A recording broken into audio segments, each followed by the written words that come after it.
Un uniforme impecable no siempre es sinónimo de una mente sencilla, y un accesorio de miles de dólares jamás podrá disimular un espíritu corrompido. A veces, los genios se ocultan a plena vista, obligados por las circunstancias a servir a aquellos que, en otro tiempo, no habrían sido dignos ni de atarles los zapatos. Esta es la historia de cómo una joven subestimada, armada solo con su intelecto, desmanteló la arrogancia de quienes se creían intocables. Prepárate, porque lo que comenzó como una cena ordinaria terminó, convirtiéndose en una lección de justicia que nadie olvidará.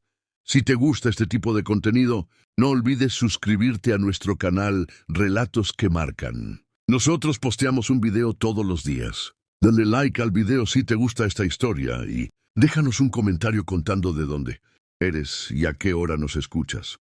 Un delantal blanco perfectamente planchado no tiene la capacidad de ocultar una inteligencia superior, y un bolso de mano de $10,000 no es suficiente para tapar un alma podrida. Isabel Vega era un genio escondido a la vista de todos, forzada por la necesidad a servir a individuos, a los que anteriormente superaba tanto en riqueza como en intelecto. Ella pensaba que simplemente estaba sirviendo vino en el Palacio de Cristal, uno de los restaurantes más selectos y exclusivos de la ciudad de Nueva York.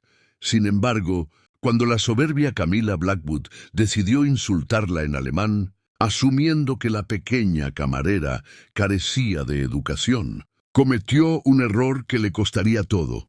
No solo ofendió a Isabel, sino que insultó a una prodigio de la lingüística que comprendió cada sílaba, incluyendo los detalles del negocio ilícito que el esposo de la señora Blackwood estaba tramando justo en esa mesa. La respuesta que siguió no solo puso fin a la cena, sino que acabó con un imperio.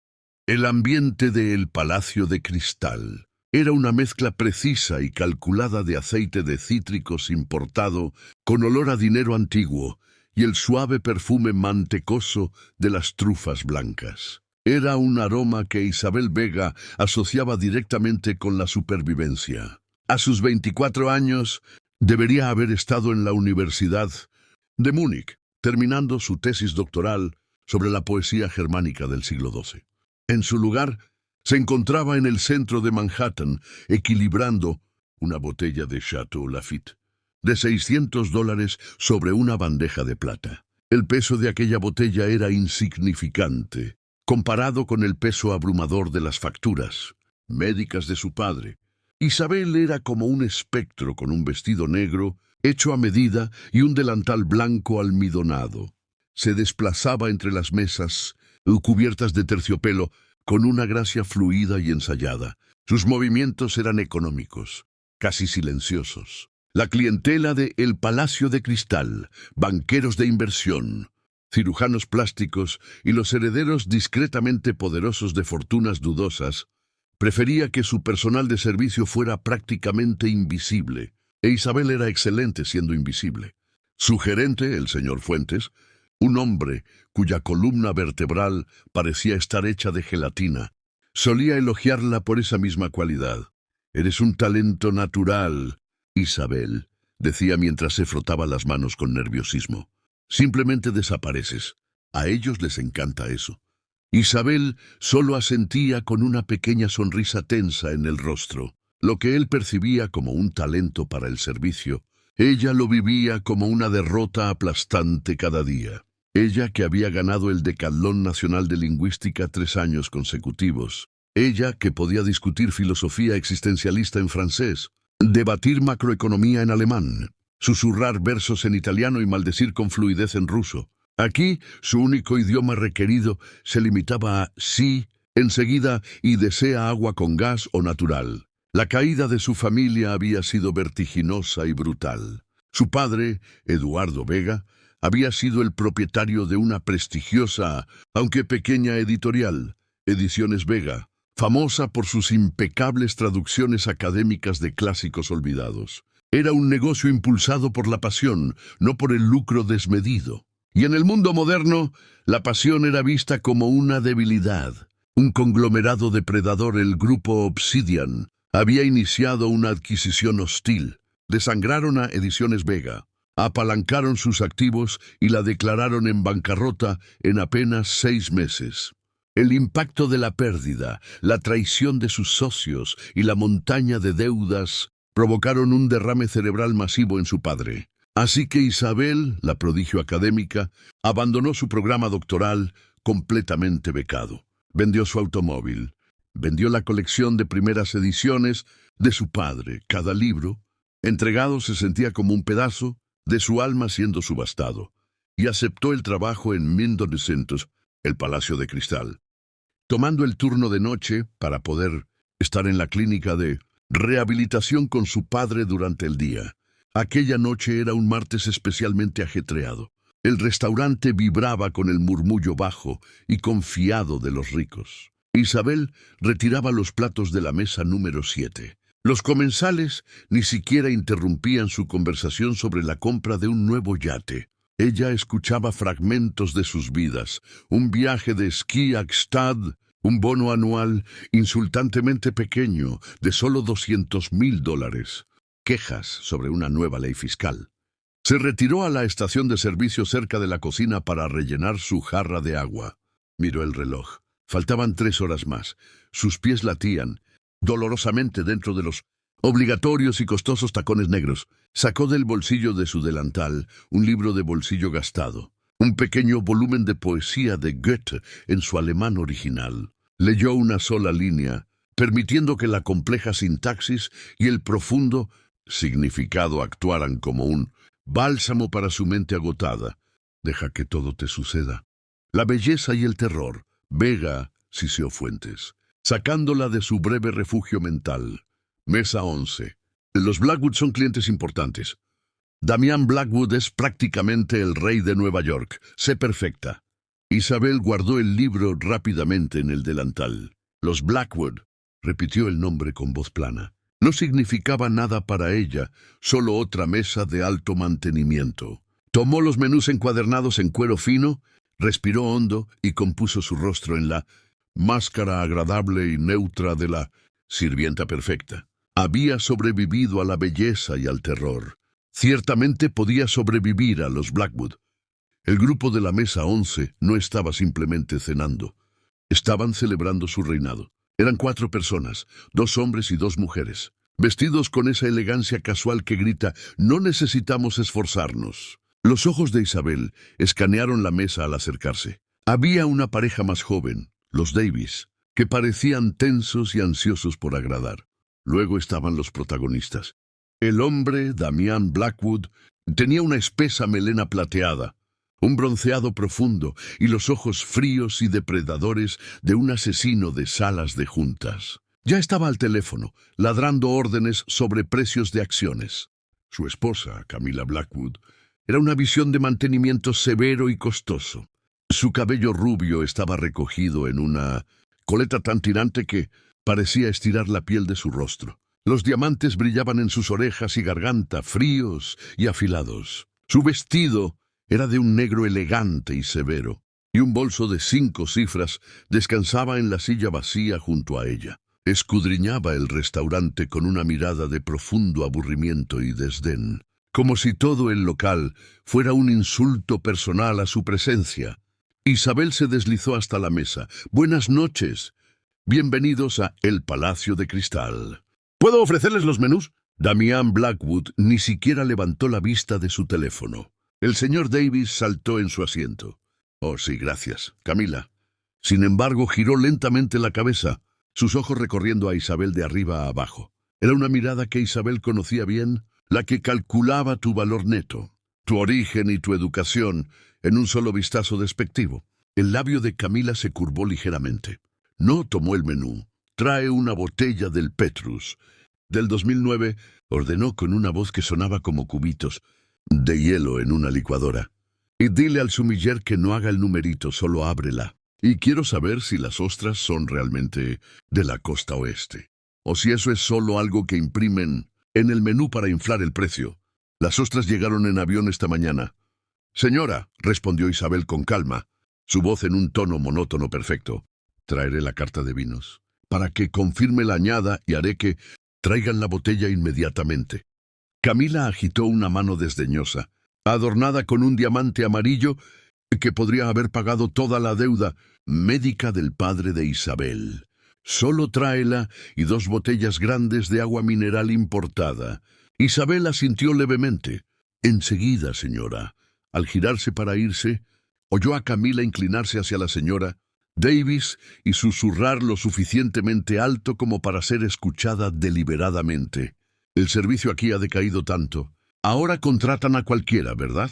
Los hombros de Isabel se tensaron, pero no rompió el paso. Era invisible, era profesional, era un fantasma que traía agua costosa. Recuperó la botella de vino que costaba más que el alquiler de sus últimos 3 meses y la presentó en la mesa. Damián Blackwood por fin había colgado la llamada. Él y el señor Davis estaban inclinados hacia el centro, hablando en voz baja, mientras Isabel abría expertamente el vino, con manos firmes y movimientos precisos. Captó el idioma que hablaban. Era alemán. Sus oídos se aguzaron por reflejo. Su mente, hambrienta de estímulo intelectual, empezó a traducir de inmediato. Es insostenible. Damián, decía el señor Davis con su alemán torpe y con fuerte acento. La prensa empieza a husmear en el proyecto buitre. La liquidación. Damián Blackwood tomó un sorbo de agua, sus ojos fríos y calculadores.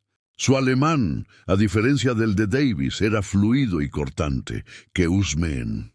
Para cuando encuentren algo, buitre, será una empresa fantasma y los activos estarán seguros en nuestra filial de Dublín.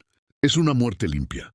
La adquisición de Vega fue sucia, lo admito, pero solo los derechos de propiedad intelectual, esas traducciones son una mina de oro. Solo necesitamos disolver las últimas reclamaciones de la familia. La mano de Isabel se congeló sobre él. Sacacorchos, Vega, la adquisición de Vega, proyecto buitre. Un zumbido ensordecedor comenzó en sus oídos. La sala, con sus luces bajas y su charla costosa, pareció inclinarse peligrosamente. Proyecto buitre era el nombre clave de la empresa fantasma que había iniciado la adquisición hostil. Vega era su padre, Vega era ella. Estos eran los responsables. No eran ricos cualquiera, eran los individuos concretos que habían desmantelado su vida, destruido la salud de su padre y robado su futuro. Damián Blackwood levantó la vista, sus ojos gélidos posándose en ella. ¿Hay algún problema, chica del vino? La visión de Isabel volvió a enfocarse. Miró al hombre que la había arruinado. Él la miraba como si fuera un electrodoméstico defectuoso. No, señor, dijo su voz sin traicionar nada. Mis disculpas. Sacó el corcho con un golpe perfecto y silencioso. Sirvió una pequeña cata al señor Blackwood. Él agitó la copa, la olió y asintió secamente, volviéndose ya hacia Davis. Como decía, continuó Damián en alemán, la familia es irrelevante. El viejo está incapacitado y la hija creo que es camarera o algo igualmente patético. No tienen recursos para luchar contra nosotros. La sangre de Isabel se convirtió en hielo. Siguió sirviendo el vino rojo oscuro como la sangre a Camila. Luego a la señora Davis, luego al señor Davis, su mano firme como una roca. Era un fantasma. Era invisible y estaba escuchando el elogio fúnebre de su propia vida pronunciado por el verdugo de su familia. La cena fue una clase magistral de tensión. Isabel se movía en un estado de furia gélida controlada.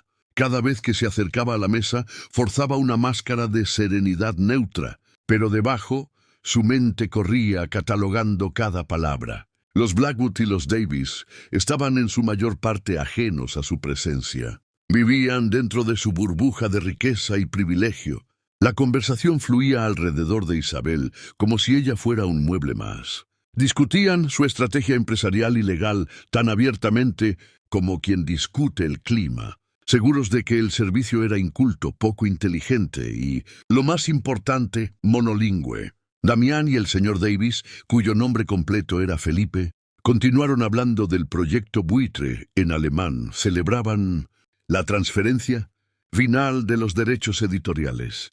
Alemanes está programada para el viernes, dijo Damián saboreando su filete de $50. Cuando eso esté hecho, el nombre Vega quedará efectivamente borrado de la industria. Absorberemos todo su catálogo de traducciones. Es brillante, Damián, aduló Felipe Davis. verdaderamente brillante. Primero, cortarles a sus socios europeos. Genio. Isabel dejó un acompañamiento de espinacas a la crema en la mesa. ¡Genio!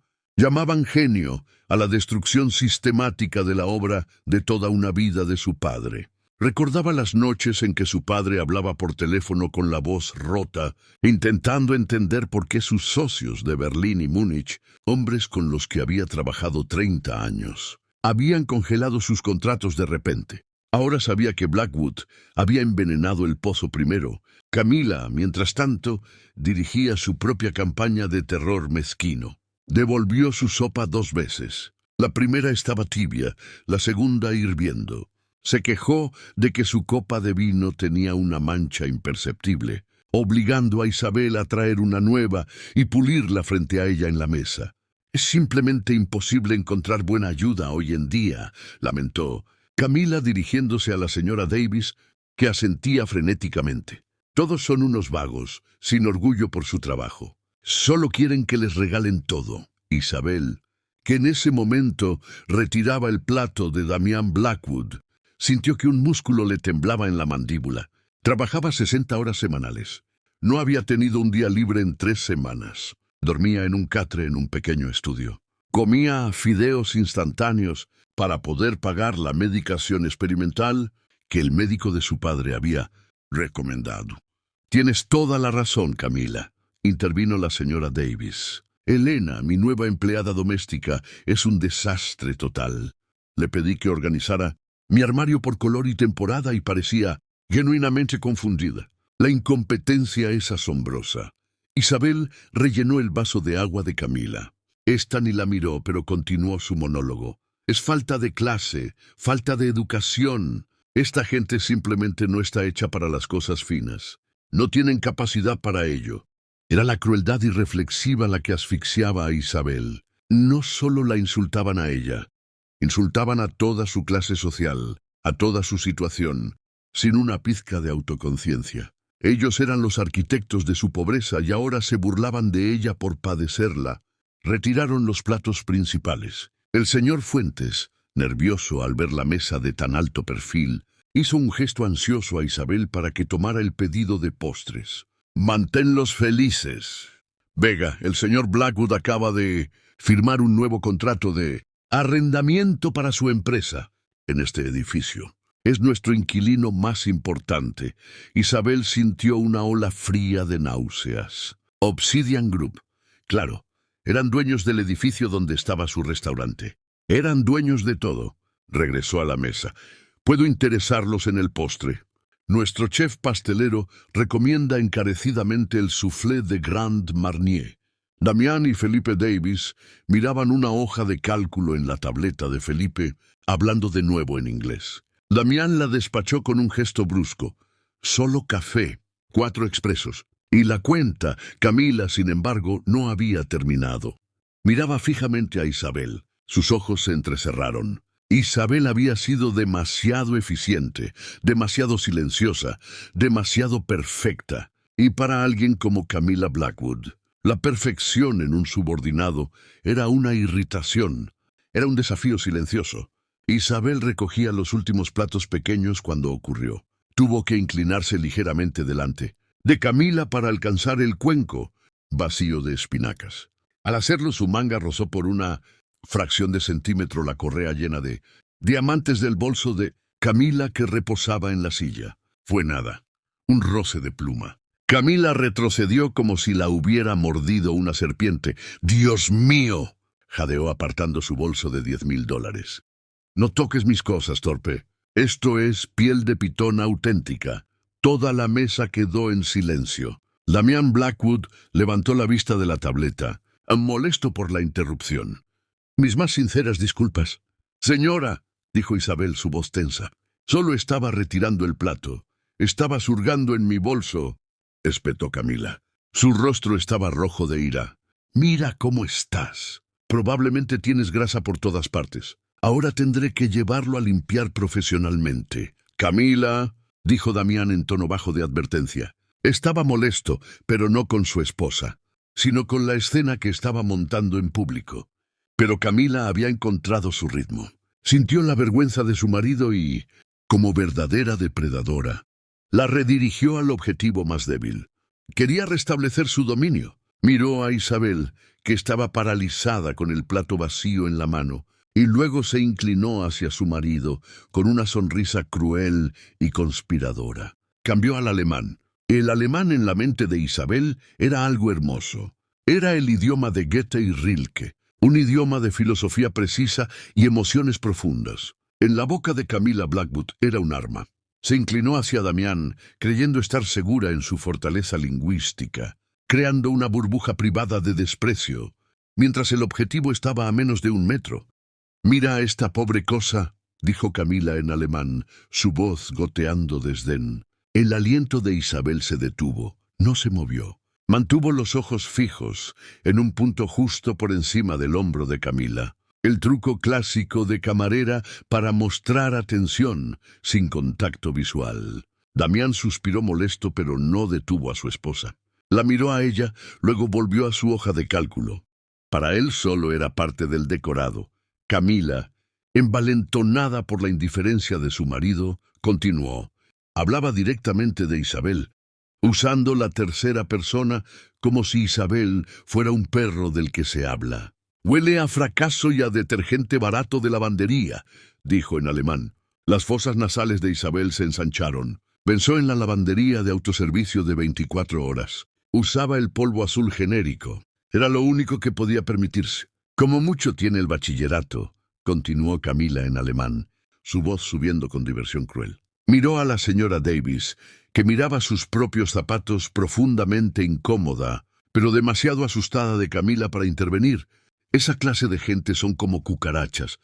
Vienen de la nada y solo quieren lo que nosotros tenemos, añadió. Camila en su idioma extranjero, la mano de Isabel, la que sostenía el plato de cerámica, temblaba. Cucarachas. Pensó en la biblioteca de su padre, en sus premios, en la vida que le habían robado. Pensó en que la habían llamado patética, pero Camila no había dado el golpe final. Miró los zapatos de Isabel, los tacones negros reglamentarios que eran una agonía.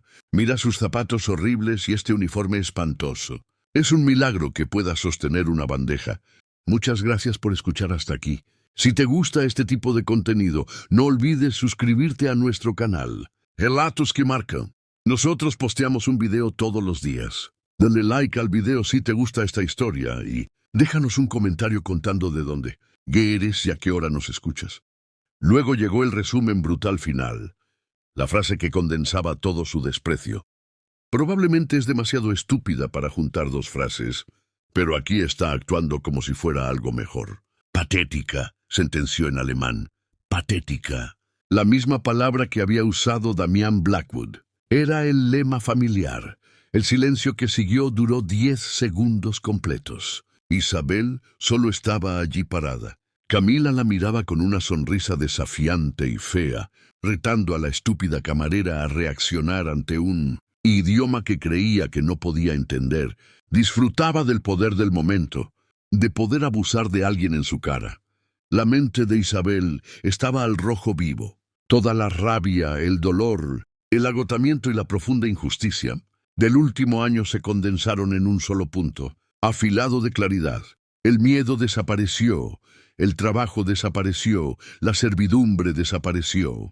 Ya no era Isabel la camarera, era Isabel Vega, hija de Eduardo Vega. Lentamente, deliberadamente, colocó el cuenco vacío de espinacas en su bandeja de plata, que descansaba en un soporte cercano. Giró su cuerpo, no en retirada, sino para enfrentar directamente a Camila Blackwood. La miró a los ojos. El restaurante, los otros comensales, el señor Fuentes rondando junto a la cocina, todo se desvaneció. Solo estaban ella y la mujer que la había llamado cucaracha estúpida y patética. Cuando Isabel finalmente habló, su voz no fue alta, no fue enfadada, fue perfectamente calmada, perfectamente medida y devastadoramente clara. Y fue en alemán. No el alemán funcional y torpe de Damián Blackwood, ni el alemán con acento malicioso de su esposa. Isabel habló en un alemán académico impecable, alto alemán puro, el tipo de alemán que se habla en aulas universitarias y teatros, un idioma tan preciso y bellamente articulado que hacía que los intentos de Camila sonaran como garabatos de niño. «Disculpe, señora», dijo Isabel en alemán, su voz cortando el silencio como un bisturí. La sonrisa presumida de Camila Blackwood se congeló. Sus ojos se abrieron ligeramente. La cabeza de Damián Blackwood se levantó de golpe de la tableta, sus ojos clavándose en Isabel. Felipe Davis soltó un jadeo audible. Isabel continuó hablando en alemán. Su mirada inquebrantable, su postura recta y orgullosa como la de una reina. «Mi uniforme es de poliéster barato, es cierto», dijo, dejando que las palabras flotaran en el aire. El rostro de Camila se había pasado del rojo encendido a un blanco enfermizo. La sangre se había drenado por completo, pero a diferencia de sus conversaciones privadas de negocios, dijo, Isabel bajando la voz a un susurro confidencial y gélido, todavía en perfecto alemán. «Al menos yo los lavo limpios». «Fue una obra maestra lingüística», en una sola frase había respondido. Al insulto del detergente, barato y el uniforme horrible, confirmado que había entendido todo y al mismo tiempo llamado sucios a sus acuerdos, comerciales y legales secretos. El silencio ya no era solo silencio, era un vacío asfixiante. La mandíbula de Camila Blackwood se abrió y cerró, pero no salió sonido. Por primera vez en su vida estaba completamente y absolutamente silenciada. Había sido vencida, había sido expuesta, había sido humillada en el idioma que había elegido como arma propia. Damián Blackwood fue el primero en moverse. Golpeó la mesa con la mano haciendo tintinear la platería. «¿Qué has dicho?», rugió, pero en inglés. La fortaleza lingüística había sido violada y había retrocedido a su propia lengua. Camila, recuperando la voz, se unió. Su chillido haciendo girar cabezas en todo el restaurante. «Me ha amenazado y me ha insultado. Fuentes, ven aquí ahora mismo. Quiero que la despidan ya». El señor Fuentes ya venía corriendo, su rostro pálido de pánico. «Señora Blackwood, señor Blackwood». «¿Cuál es el problema?». «Nuestra sirvienta», escupió Camila señalando con un dedo cubierto de diamantes a Isabel. «Me habló en un idioma extranjero. Me amenazó. Fue increíblemente grosera. Quiero que la echen de aquí ahora mismo». Fuentes se volvió hacia Isabel, sus ojos llenos de miedo. «Isabel, ¿qué has hecho?». «Discúlpate con la señora Blackwood». «Ahora mismo». Isabel se mantuvo erguida, miró a su gerente tembloroso, luego a los Blackwood, que estaban apopléjicos. Sintió una extraña sensación de ligereza y paz. Ya estaba despedida. «No importaba. No lo haré», dijo Isabel, su voz clara y resonando en el restaurante ahora silencioso. «No me disculparé por entender un idioma, ni me disculparé por ser insultada». «¡Tú insolente!», chilló Camila levantándose de la silla. «¡Basta ya!», bramó Damián Blackwood.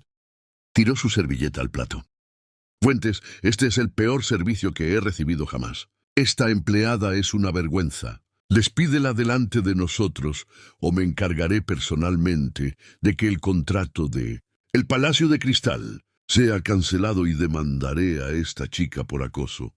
Fuentes temblaba. Era su peor pesadilla. «Isabel, por favor», gimoteó.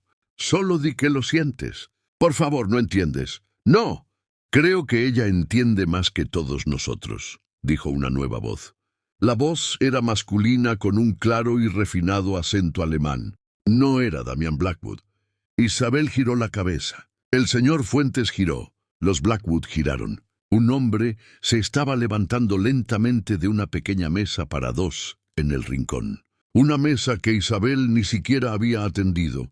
Era un hombre de unos 60 años, con un rostro amable y erudito, chaqueta de tweed y gafas de montura metálica. Parecía un profesor universitario, y lo era. Miró más allá de los Blackwood, sus ojos posándose en Isabel, y su rostro se abrió en una sonrisa de orgullo y tristeza profunda. «Isabel, Isabel Vega, Dios mío, ¿eres tú?». Los ojos de Isabel se llenaron de lágrimas. No lo había visto en 2 años. «Profesor Zimmer», susurró. El restaurante se había convertido en un vórtice de tensión pura. Todo sonido y movimiento contrayéndose en el punto único de la mesa 11. Damián Blackwood estaba de pie, su rostro una máscara de furia púrpura, su voz un rugido bajo. «¡Demandaré a esta chica por acoso! ¡Despedida!», chillaba Camila habiendo recuperado la voz. «Quiero que la despidan. Y Fuentes, ¿me has oído? ¡Saca a esta basura de aquí!». El señor Fuentes, atrapado entre su instinto de cobardía y la furia explosiva de los Blackwood, temblaba visiblemente. Se volvió hacia Isabel, sus manos agitándose inútilmente. «Isabel, por favor», gimoteó, el sudor perlando su labio superior. «Solo di que lo sientes. Por favor, no entiendes. Solo discúlpate con la amable señora». Isabel permaneció inmóvil. Su corazón era una piedra fría en el pecho. No le quedaba nada, ni disculpa, ni miedo, ni trabajo.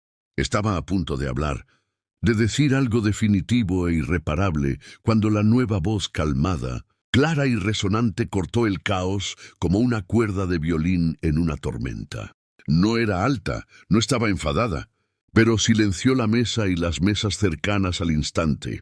«Creo», dijo la voz con el distintivo y refinado acento de un verdadero académico, «que la amable señora debería disculparse con ella». Damián Blackwood giró. «¿Quién demonios es usted?», gruñó buscando esta nueva amenaza. La cabeza de Isabel se levantó.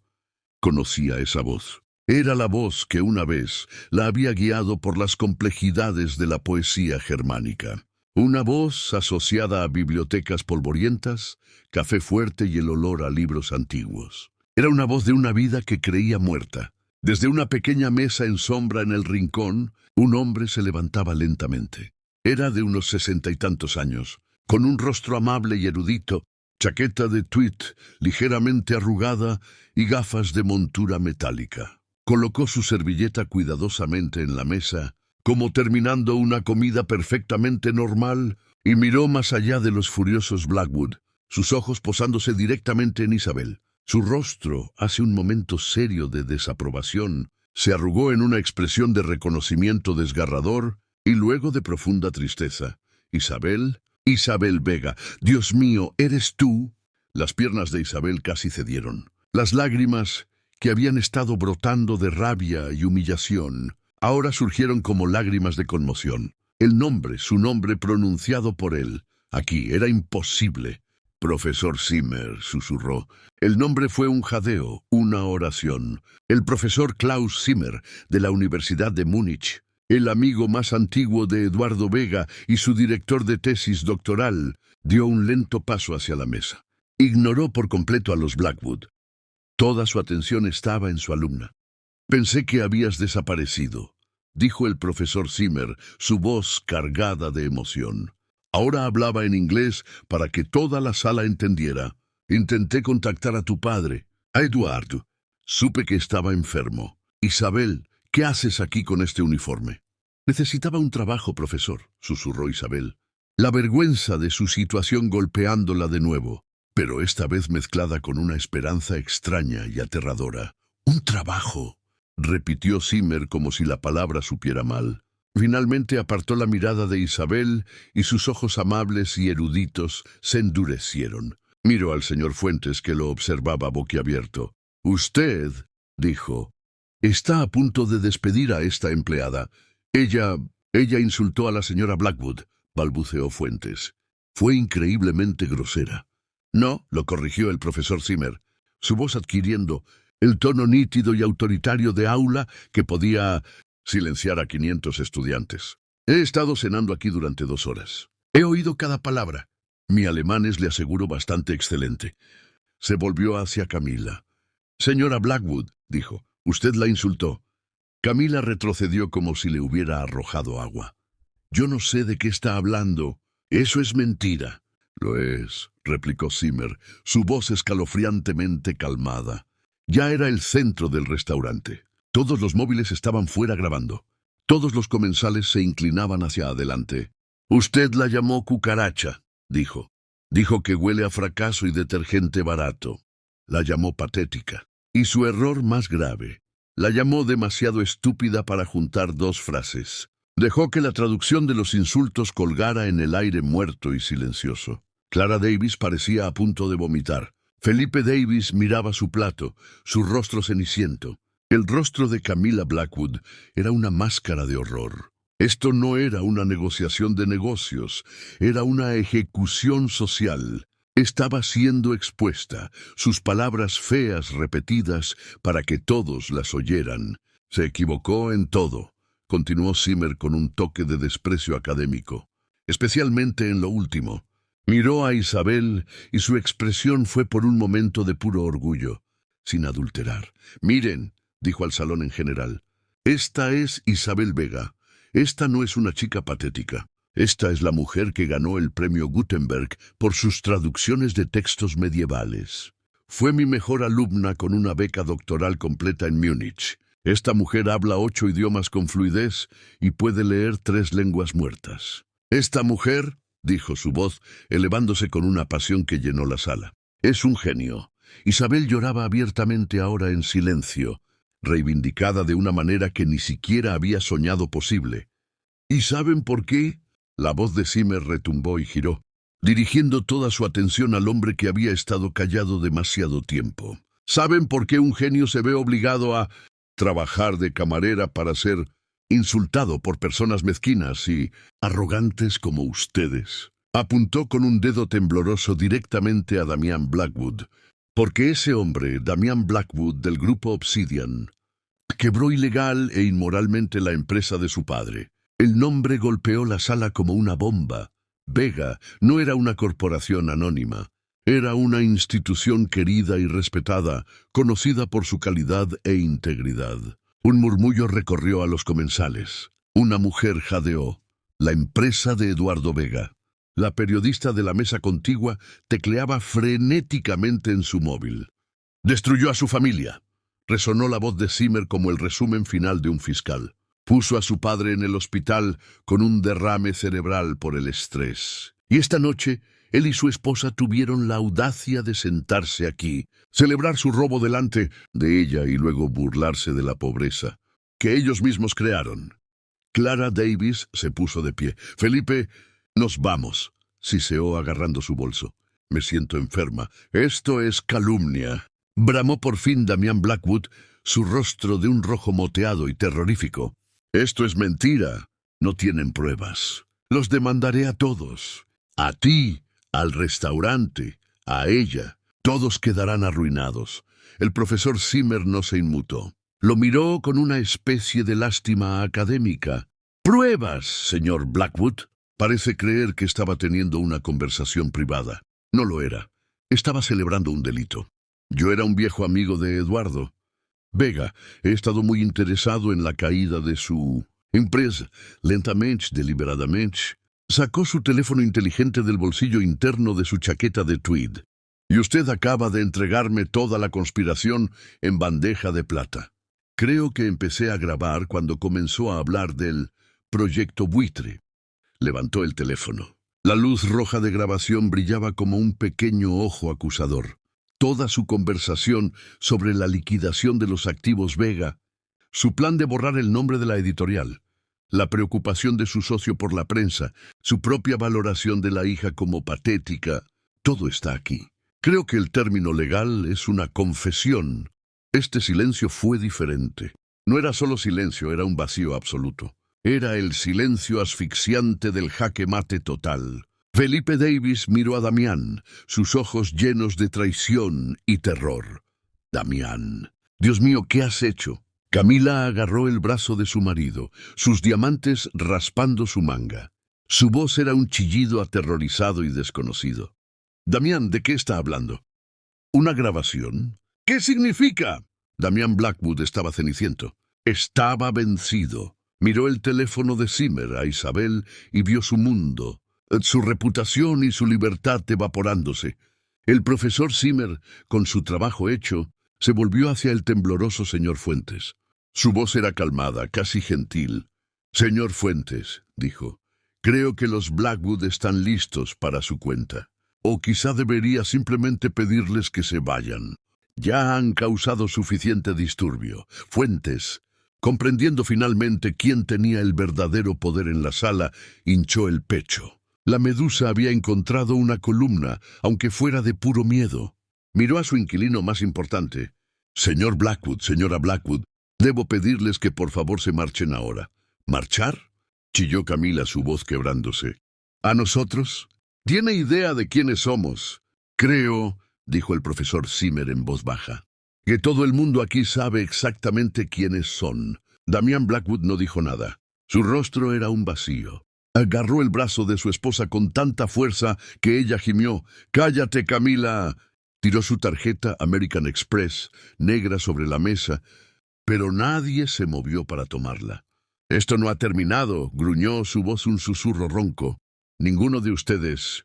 Todos oirán de mis abogados». Él y Camila agarraron sus cosas mientras salían furiosos del restaurante, pasando por los comensales silenciosos que los miraban fijamente. Camila, cegada por sus propias lágrimas de rabia y humillación, enganchó su tacón de $2,000 en la alfombra. Tropezó, gritó y chocó contra un carrito de postres, enviando una copa de champán al suelo. Fue un espectáculo final indigno y patético. Las pesadas puertas de roble de El Palacio de Cristal se cerraron tras ellos, dejando un silencio eléctrico y atónito a su paso.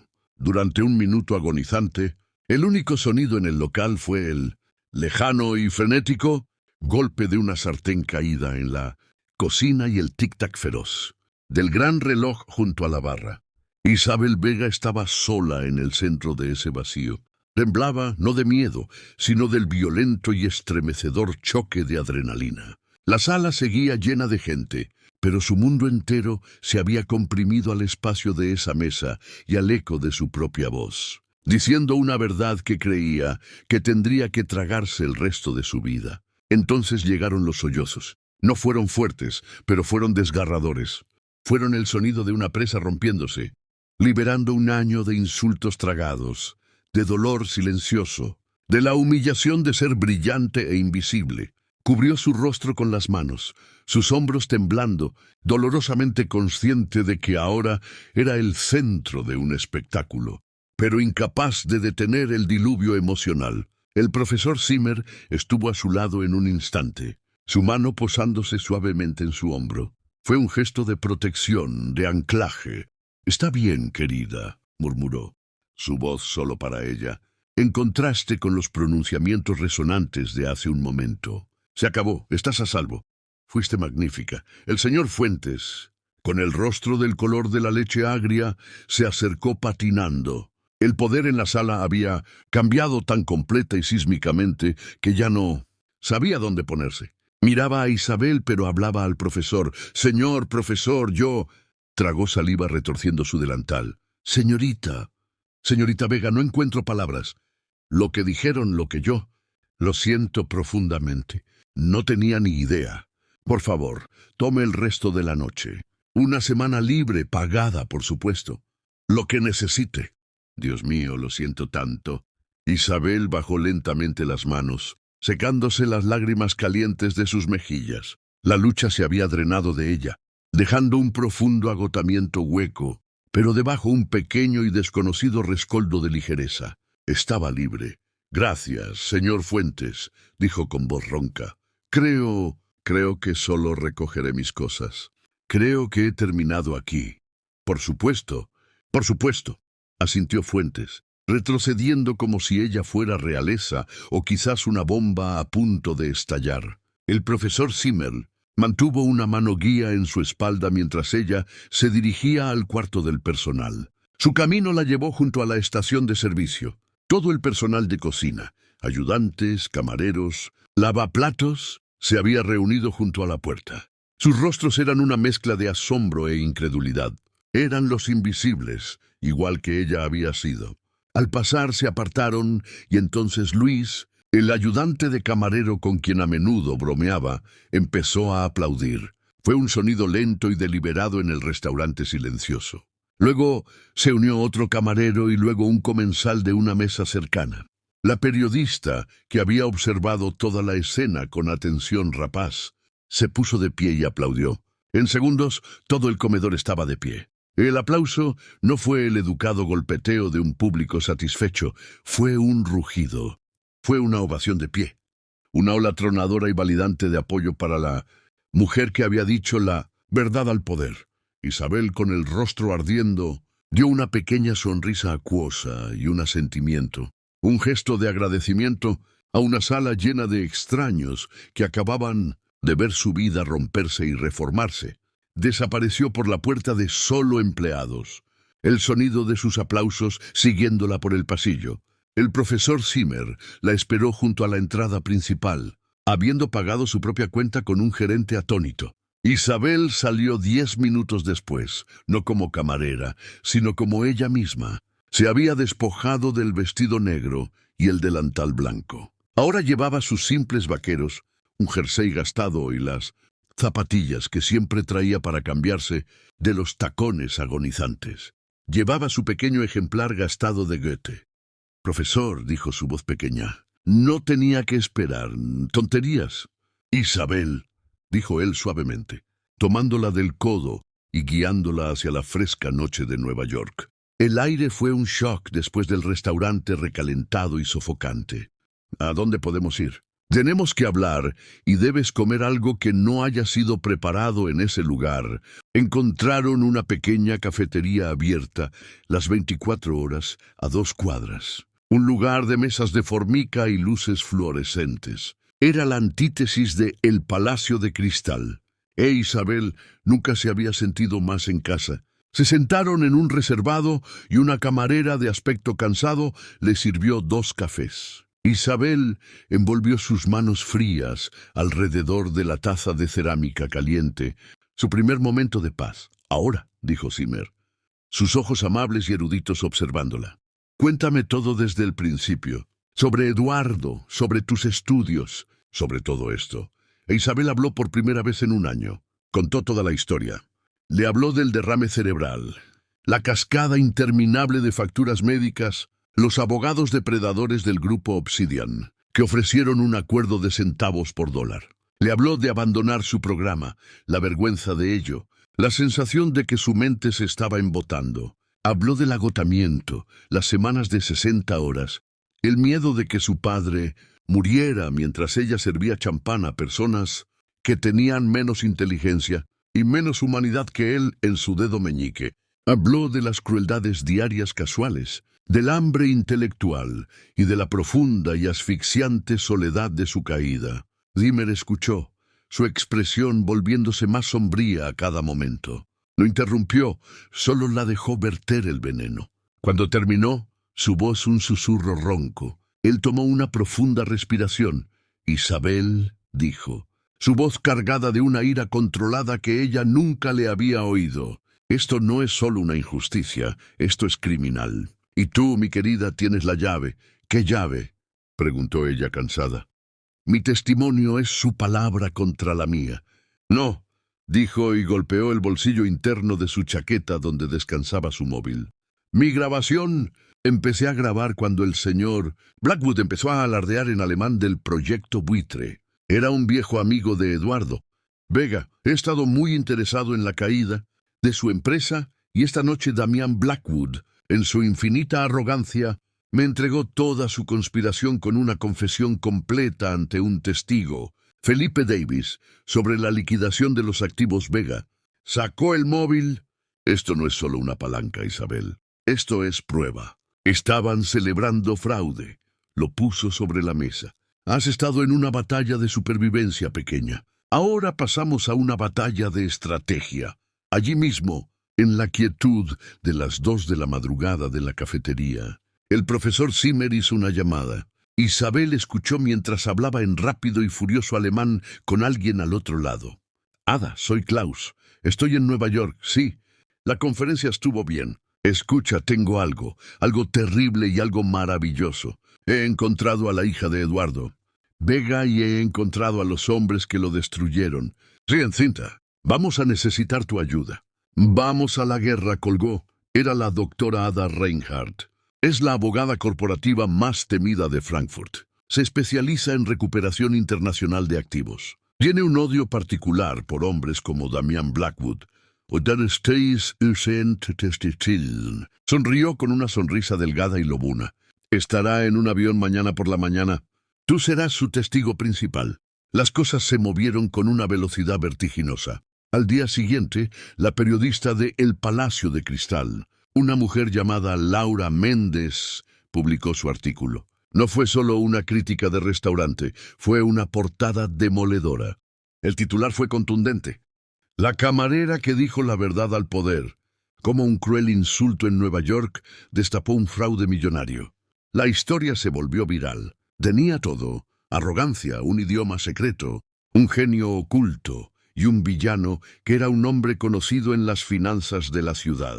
Los Davis, aterrorizados de verse implicados, leyeron el artículo y su abogado los tuvo en la oficina temporal de la doctora Reinhardt. En una hora, dieron un testimonio completo y aterrado contra Damian Blackwood a cambio de inmunidad.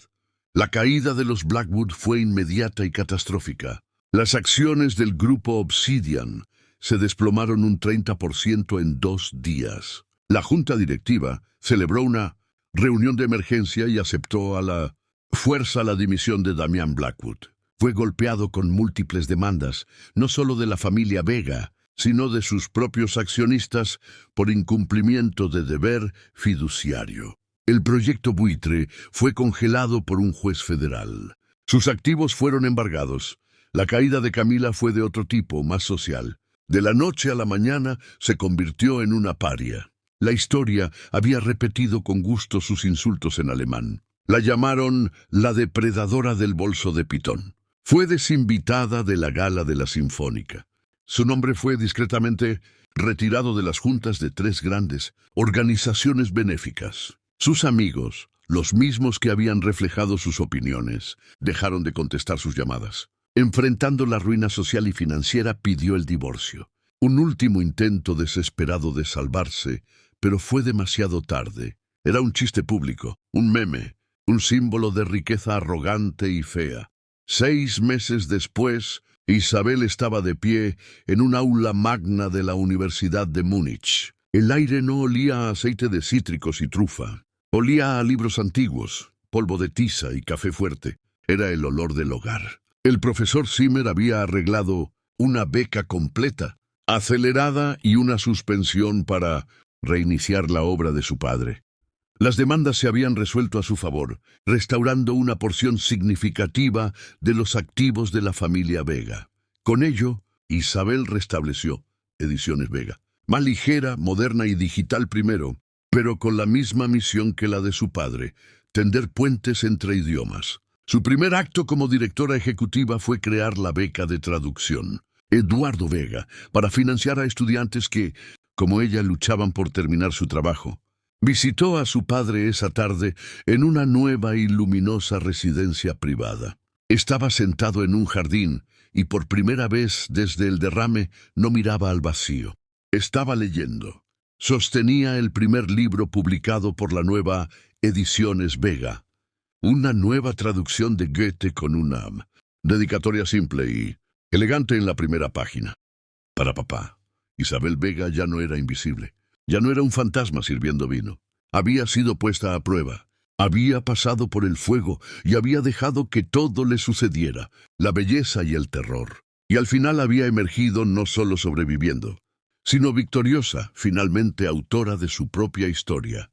Eso, amigos míos, es una historia de cómo los talentos ocultos y la dignidad silenciosa pueden destrozar la fachada más arrogante. Isabel Vega pensó que solo era una camarera, pero era una guerrera armada con el lenguaje. Camila y Damian Blackwood pensaron que su riqueza los hacía intocables, pero olvidaron una cosa crucial: nunca sabes quién está escuchando. Pensaron que hablaban en un código secreto, pero solo estaban transmitiendo su propia corrupción a la única persona en el mundo a la que más deberían haber temido.